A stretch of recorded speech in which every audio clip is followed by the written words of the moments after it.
ఎన్నికల సమయంలో ఆ నేత పనితీరుపై రిపోర్ట్స్ ఇచ్చారు.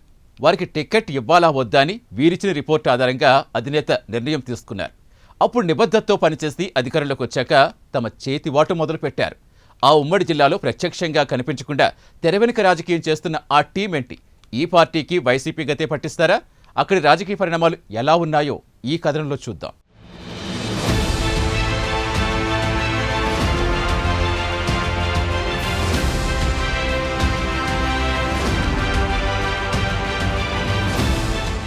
ఉమ్మడి కర్నూలు జిల్లాలో టీడీపీ అధినేత చంద్రబాబు ఏడాది క్రితం జరిగిన ఎన్నికలకు ఎంతో అధ్యయనం చేశారని చెప్పొచ్చు. ఉమ్మడి కర్నూలు జిల్లాలో క్లీన్ స్వీప్ చేయాలనే ఉద్దేశంతో జిల్లాపై ఫోకస్ పెట్టారు. జిల్లాలో ఎవరికి సీటు కేటాయించాలనే విషయంలో పలు సర్వేలు, సొంత party survey, robin Sharma team report ఇలా ఎన్నో విధాలుగా రిపోర్టులు తీసుకుని సీనియర్ నేతలు కొత్తవారికి టికెట్ కేటాయించారు. 14 అసెంబ్లీ నియోజకవర్గాల్లో 12 స్థానాలు, 2 ఎంపీ స్థానాలు గెలుచుకుంది.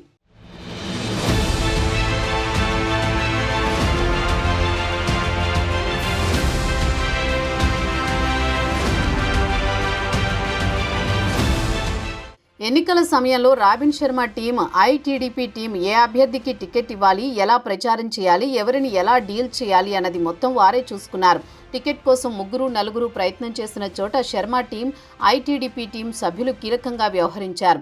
అధినేత చంద్రబాబు కూడా ఈ 2 టీంలు చెప్పిన విధంగా నడుచుకున్నారంటే అంతగా ఆ టీం సభ్యుల ప్రభావం చూపారు. ఇక్కడే కొంతమంది నాయకులపై వారు పట్టు సాధించారు. ఎన్నికలు మొత్తం వారు చెప్పిన విధంగా నడుచుకున్నారు.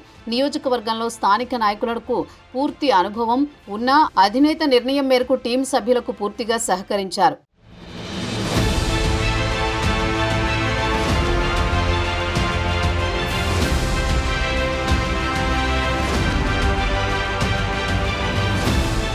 ఇక ఎన్నికల్లో గెలిచాక ఆ టీం సభ్యులు సైలెంట్ అయినట్టు కనిపిస్తున్నా ఆ సభ్యుల పెత్తనం మాత్రం నియోజకవర్గంలో స్పష్టంగా కనిపిస్తోందట.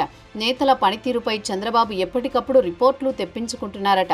ఉమ్మడి కర్నూలు జిల్లాలో టీడీపీ ఎమ్మెల్యేల పనితీరుపై ఈ టీం సభ్యులు రిపోర్ట్ ఇచ్చినట్టుగా సమాచారం. దీనిని నిజం చేస్తూ ఇటీవలే చంద్రబాబు ఎమ్మెల్యేలతో ముఖాముఖి నిర్వహించి వారి పనితీరుపై సీరియస్ అయినట్లుగా తెలుస్తోంది. దీంతో టీం సభ్యుల రిపోర్ట్పై నేతలు మల్లగుల్లాలు పడుతున్నారు. వారిని ప్రసన్నం చేసుకునేందుకు ఎంతైనా ఖర్చు పెట్టేందుకు సిద్ధమవుతున్నారు.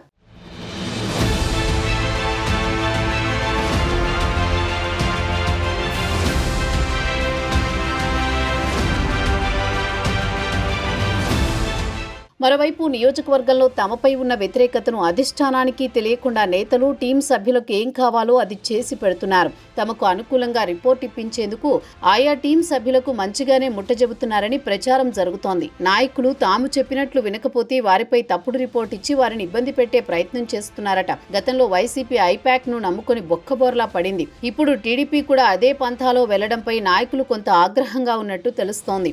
ఇప్పటికైనా అధినేత చంద్రబాబు వీరిపై ఆధారపడకుండా నియోజకవర్గంలో తమ పనితీరు బట్టి నిర్ణయాలు తీసుకోవాలని టీడీపీ నేతలు కోరుతున్నారు.